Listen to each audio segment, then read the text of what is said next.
And there's something broken in my family. These people are broken. If you cannot show empathy, affection, and support to somebody who reaches out to you and tries to create honesty and transparency, who tries to let you know this is who I am. If you want to know me, you have to realize that this is who I am. And for them not to care, or for there not to be any blip on a radar, they don't love me. Whatever they call love is control. And that's not love. People who love you, they're consistently there for you. They support you. And if they need time to come to terms with this new change, they say so. They don't just ghost you. It's called dead on arrival. And they don't even arrive. And what's really, really sad is my family chose their comfort, their beliefs, their own selfishness, their own God over a living, breathing person. And that's the way it is. But I will call them out on it.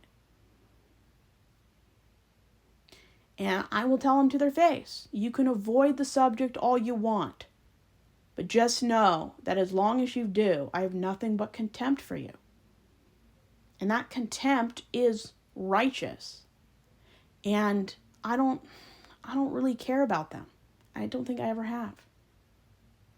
Because the people in my life who care about me make me smile. They don't regret getting up today. And I lived 25 years in a house that the only time I ever smiled was when I was away from my parents watching movies that made me happy. And most of the movies I watched, my parents still have no clue that I've seen. And I made sure when I came out that they knew what kind of things I do. And if your parents or people who claim to love you unconditionally, who claim to care about you, say that the text when you came out was like a newspaper announcement, that shows how little empathy they have. If somebody is courageous enough to be vulnerable, honest, and take accountability, you don't treat how they show that as though it means nothing but a stranger's words in a newspaper. That's just how gross my family reacts to normal things.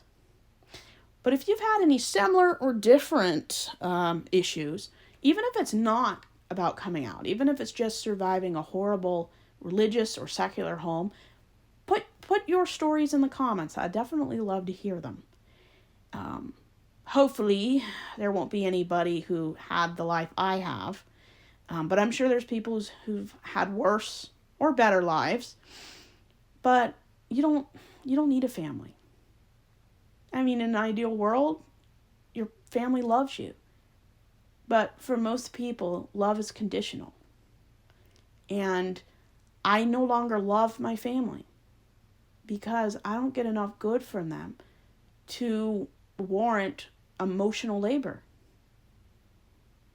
Relationships are like tennis.